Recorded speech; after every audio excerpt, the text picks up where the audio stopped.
Greetings and welcome to the second segment on the topic of Christians and government in Part 1, Biblical Economics. In the first segment, we did a quick overview of passages from the Old Testament regarding economic precepts for the ordering of a nation, and could see that the system is more along the lines of free enterprise or capitalism, not communism or socialism. We also looked at examples in history of the failure of socialism and communism. In this segment, I'm going to highlight some key points of the scripture passages that we looked at last time. To begin with, one of the false notions that many of the socialists propagate in order to denigrate capitalism is that wealth is always acquired by transfer from one place to another, from one person to another person. Sometimes that's true, but in one of the first Bible passages from last time, we see a very simple and basic truth. In Deuteronomy 8, Moses tells the nation of Israel that when they eat and are satisfied and become wealthy, be careful not to become proud and forget the Lord and what He has done for them. Moses then goes on to say in verses 17 and 18, "You may say to yourself, 'My power and the strength of my hands have produced this wealth for me.' But remember the Lord your God, for it is He who gives you the ability to produce wealth, and so confirms His covenant which He swore to your ancestors as it is today." The nugget of truth and a key principle here about economics is that wealth is produced. Here's a simple way to illustrate it.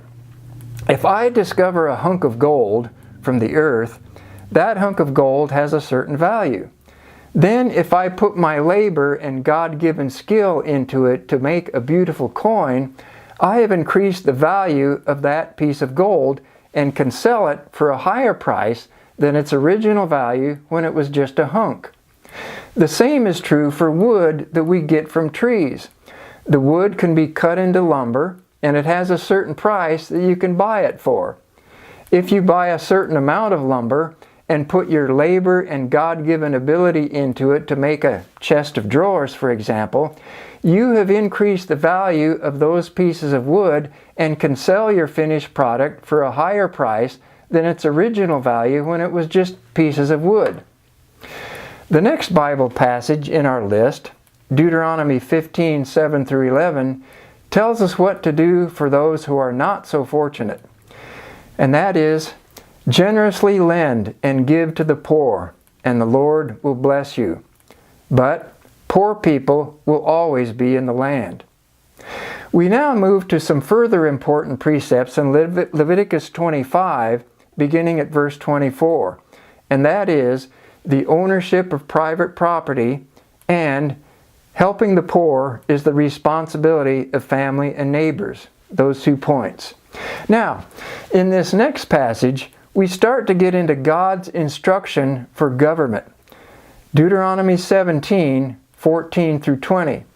First, the king must not increase goods for himself, with emphasis I've added there. Second, he must write a copy of the law and read it all the days of his life and observe it, which tells us that the law is above the king. The king or ruler is not above the law. And third, the purpose of these 2 commands is so that his heart may not be lifted up above the people. Clearly a guard against tyranny. A good example of this kind of ruler is Nehemiah. I encourage you to read that passage on your own, chapter 5 of Nehemiah. But just to summarize what happened, the nobles and officials were exacting usury from their fellow citizens and oppressing them. And Nehemiah the governor spoke to them about this, brought them under conviction, and they changed their ways. Furthermore, Nehemiah as governor was allotted a food allowance from the king higher up, but he did not take his full rights to that food allowance because the conditions at the time were hard upon the common people. So he looked out less for his own welfare and more for the welfare of the people. So from all these Bible passages, the picture we get in the biblical system is empowerment of the individual, which is free enterprise. But socialism and communism is empowerment of the government. Now, as for empowerment of the government, it appears to be a good intention for the government to lay the heaviest taxes on the rich and redistribute the wealth to help the poor. But this has unintended and adverse consequences. The point being that wealthy people have giving power, buying power, and hiring power. Now, let me illustrate. As for giving power, let's say that someone over here is needy and he just needs a little financial boost. Well, I have giving power that I can give him some money to help him along. All right? So that helps him out. And he wins, and so he benefits. I also have buying power. So if you have a product that you want to sell me and I have the money to buy it, then I can give you my money, you benefit by earned income there, and I benefit by getting your product. I also have hiring power. If I own a business and you need a job, I can hire you, you can work, you can earn money, and that benefits my business. And so we both win. But if the government takes so much of that money in taxes, then that decreases my ability to give to someone else, to buy from you, or to hire you. My ability is diminished on all accounts there. All right? So, the unintended consequence is that this decreases the charitable giving power and the buying power of the rich, and if the rich buy and or give less, then the businesses who supply commodities are hit because the rich customers buy less or not at all. Higher taxes on the rich also decreases their hiring power. Now, I once got a job in the past because of a wealthy man who was able to hire me for a job. His wealth benefited me, so it was a win-win situation for both of us. Now, there have been times in the past when very high taxes for a temporary period of time and for emergencies have helped the economy, such as much-needed funds for building and repair of infrastructure. But temporary is the key thing here. Continuous high taxes are oppressive and can only hurt the economy by hurting the taxpayers, who are the citizens who produce the wealth.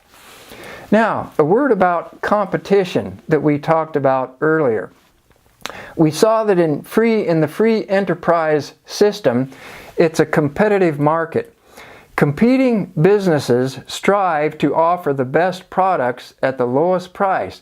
For instance, if I'm a carpenter, I will offer you the best service that I can at the lowest price. I give you a bid. Another carpenter will do the same thing. He'll give a bid, and he'll offer his services the best he can at the lowest price he can.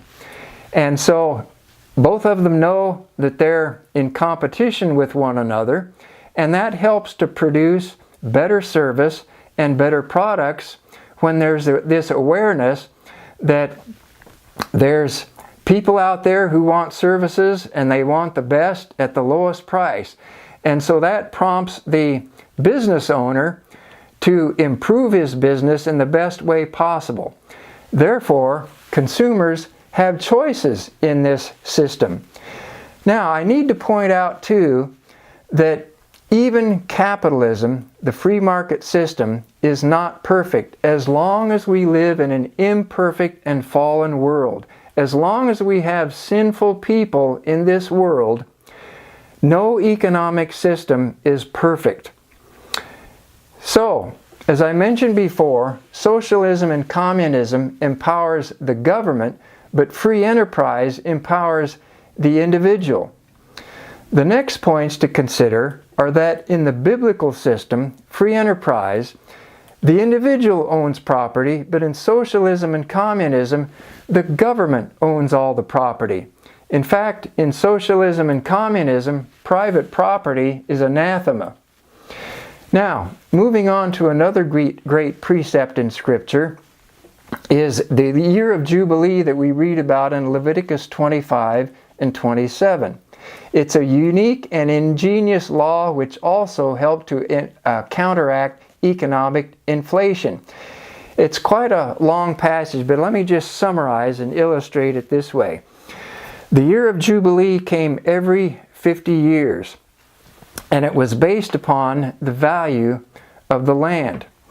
The Lord set forth that the value of the land was to be valued according to a 50-year period.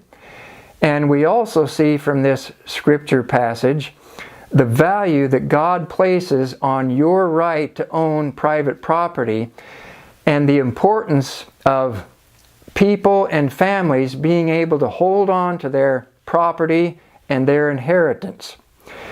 Now, the Lord did allow for the selling and buying of land and property, and it was to be based upon the number of years until the year of Jubilee. So let's say if you want to buy a part of one of my fields and you buy it at the beginning of the period so that there's a whole 50-year period there, and let's say that you want to buy 1 acre and the price is $100 an acre. Well, the price for that period of time would be for you $100. But if you want to buy that property with 25 years left until the year of Jubilee, then that would cut the price in half. So the price of the land would not be $100, but $50. So that would be the value to you for the amount of crops for the time period that you would have ownership of that land. And then, of course, at the end of the period, or toward the end of the period, if there are only 10 years left until the year of Jubilee, then the price would be much less, only $10 for that acre. And then at the end of that period, when the Jubilee came around, everyone was supposed to get back his property. Everyone was to return to his own property, and consequently, family inheritances were preserved. And we can see the value of this, like in our own day, the value on having the family farm as an inheritance, keeping one's land.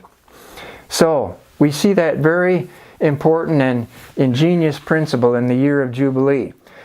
Now, later on in the history of Israel, the people asked for a king. And the story goes like this in 1 Samuel 8, 1 through 18. The people of Israel came to Samuel, who was a priest at the time. He was the leading priest at the time. And they said, "Give us a king like all the nations around us, and so that we might have a king to fight our battles for us." And the thing displeased Samuel. And so he came to the Lord, and the Lord said, "Go ahead, Samuel, give them a king. For they have not rejected you from being ruler over them, but they have rejected me from being king over them. So go ahead, grant their request, but you shall warn them of what the king will do. He will take your sons and daughters to be runners before his chariots. He will take your sons and daughters to be bakers and cooks before him. And he will also take part of your fields and part of your vineyards and your part of your flocks and herds." And so what we get here is a picture of the king accumulating all of these people and all of these goods around himself, taking more from the citizenry to the level of the government. And the Lord warned about this, that he will take your sons and daughters. He will take your fields and vineyards. Take this, take that. And so, in summary then, there are 3 points we see from this. And that is that asking for a king was like turning to other gods. And second, God warned them that this would be a system of exploitation via taxation by taking all these things. And third, what we see in all this accumulation is a picture of a bigger government. Now, related to this is something significant we find in Ezekiel 46:18. It says this, "The prince must not take any of the inheritance of the people, driving them off their property. He is to give his sons their inheritance out of his own property, so that not one of my people will be separated from their property." Now, the modern day application we learn from this is, first, that the inheritance tax, which we today call the death tax, is unbiblical. And secondly, it's a reaffirmation about private property. That concludes this segment. I'd like for you to read in advance for next time 1 Samuel 30, 1 through 31, and ask this question. Was this redistribution of wealth and socialism? Think about that. Toward the end of that passage, ask yourself that question. Was this redistribution of wealth and socialism? Thank you for joining me. Looking forward to next time.